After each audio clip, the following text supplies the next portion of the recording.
వెంకటేశాయ.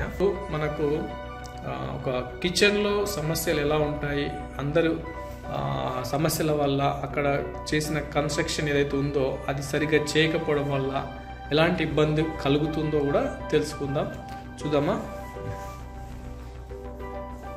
ముందుకు వెళ్దాం. ఇలా కిచెన్లోకి వెళ్తున్నాం. చిన్న రెంటెడ్ హౌస్లో కిచెన్ అనమాట ఇది. అక్కడ టెంపుల్, చిన్న పూజ చెక్క, తర్వాత ఇక్కడ కిచెన్ ఇచ్చారు హాల్ నుంచి.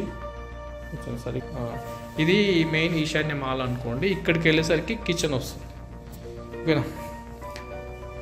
ఇలా ఉంది కిచెన్. అంటే మనకు డైనింగ్కి ఒకసారి వెనకకి వెళ్తే ఈ ఏరియా డైనింగ్ ఏరియా కింద క్రియేట్ చేశారు. బాగుంది, చూడడానికి కూడా చాలా బాగుంది. సో కిచెన్ చూస్తే కనుక మనకు ఇది చిన్న కిచెన్ అనమాట. చాలా నీట్గానే కట్టారు. అర్థమైందా? సో ఈ హైట్ వచ్చేసి 3 feet ఉంది. అర్థమైంది? చాలా హైటు. ఈ హైట్ ఒకటి. తర్వాత ఇక్కడ చూసుకుంటే మీకు ఇక్కడ ఎగ్జాస్ట్ వెళ్ళడానికి ఒక వెంటిలేటర్ లేదు, ఎగ్జాస్ట్ హోల్ కూడా లేదు. అలాగే మనం సౌత్ చూసుకుంటే యాక్చువల్లీ ఇది విండో ఇప్పటివరకు పెట్టే ఉంది, బ్లాక్ చేసేది. ఎందుకంటే వెనకాల కంప్లీట్ క్లోజ్, అవతల వాళ్ళు కూడా బ్లాక్ చేసి కట్టారు. అసలు చీకటి ఉంది. ఓకే, ఇక్కడ పైన కూడా ఎగ్జాస్ట్ లేదు, చూసారు కదా. సో ఇలాంటి కిచెన్లో వండితే, ఇక్కడ నిలబడి వండితే ఏమేమి ప్రాబ్లమ్స్ ఉన్నాయి. కిచెన్ కూడా హైట్ కూడా ఇది బాగా హైట్ ఉంది. 3 feet హైట్ అండి, టూ మచ్ హైట్. అర్థమైందా? అంటే 36 inches. మనం అడుగుదాం ఇక్కడ ఏం సమస్యలు ఉన్నాయి. సో ఇక్కడ ఏంటంటే మనకు 2 సమస్యలు ఉన్నాయండి. ఒకటేమో చెయ్యి భుజం నొప్పి అనేది అవుతుందండి రెగ్యులర్గా. రెండవది సమస్య ఏంటమ్మా? ఇప్పుడు తన మాటల్లో విందాం. చెప్పండి, మీ మేడం ఏమేమి చెప్తుంది? చెయ్యనొప్పి, హెల్త్ ప్రాబ్లం, నీరసంగా ఉంటుందని చెప్తుంది ప్రతిసారి కంప్లైంట్. ఓకే, అంటే మీకు ఎలా అంటే రెగ్యులర్గా చెప్తుందా కంప్లైంట్? 2 రోజులకి చెప్తాను. నిరంతరం నీరసంగా ఉంటుంది. ప్లస్ చెయ్యి పెయిన్ ఉంది అంటుంది. ఏం పని చేస్తుంది?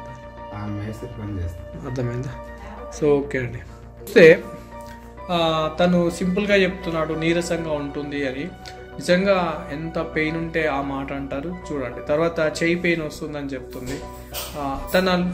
తనకు ఒక ఇన్కమ్ సోర్స్ అనేది ఇంపార్టెంట్. అలాగే ఇంట్లో వాళ్ళకి వండి పెట్టడము అనేది కూడా చాలా ఇంపార్టెంట్. కానీ తను నీరసంగా ఉన్నా కూడా, తన చెయ్యి పెయిన్ అవుతున్నా కూడా, ఒక తల్లిగా తను చేయాల్సిన బాధ్యతను పరిపూర్ణం చేయడం కోసం తను కరిగిపోతూ వీళ్ళకు సేవ చేస్తూ తన ఆరోగ్యాన్ని పణంగా పెట్టి ఇక్కడ పనిచేస్తుంది. కారణం ఎవరు అంటే అర్థం చేసుకోండి, ఇల్లు, అందులో వంటిల్లు ఎలా ఉండాలో తెలియని కొంతమంది మూర్ఖత్వం అనవచ్చు, అజ్ఞానం అనవచ్చు. అజ్ఞానంతో ఉన్న వాళ్ళ చేత కట్టితే ఒక స్త్రీ, ఒక తల్లి శరీరాన్ని అక్కడ మండిస్తున్నారు. తన శరీరాన్ని, శక్తిని. ఒక తల్లి ఇంటికి ఎంత ముఖ్యమంటే తను ఉంటే ఒక సెక్యూరిటీ వస్తుంది పిల్లలకి. మరి అలాంటి తల్లిని ఇలా మూర్ఖత్వంతో కట్టిన కిచెన్లలో నిల్చోబెట్టి దూరం చేసుకోవడం అవసరమా? అంటూ మూర్ఖత్వంతో కట్టిన ఇలాంటి కిచెన్లల్లో ఎలాంటి ప్రయోజనం అవుతుంది అనేది మీరు గమనించాలి. చాలా మంది తొందరపడి కట్టకండి, సొంత నిర్ణయాలతో కట్టకండి. కొంచెం ఆలోచించి జ్ఞానంతో ముందుకెళ్ళండి. అందుకు జ్ఞానం ఇవ్వడానికి నిరంతరం ఆంజనేయ వాస్తు పనిచేస్తుంది. థ్యాంక్ యూ, ధన్యవాదాలు.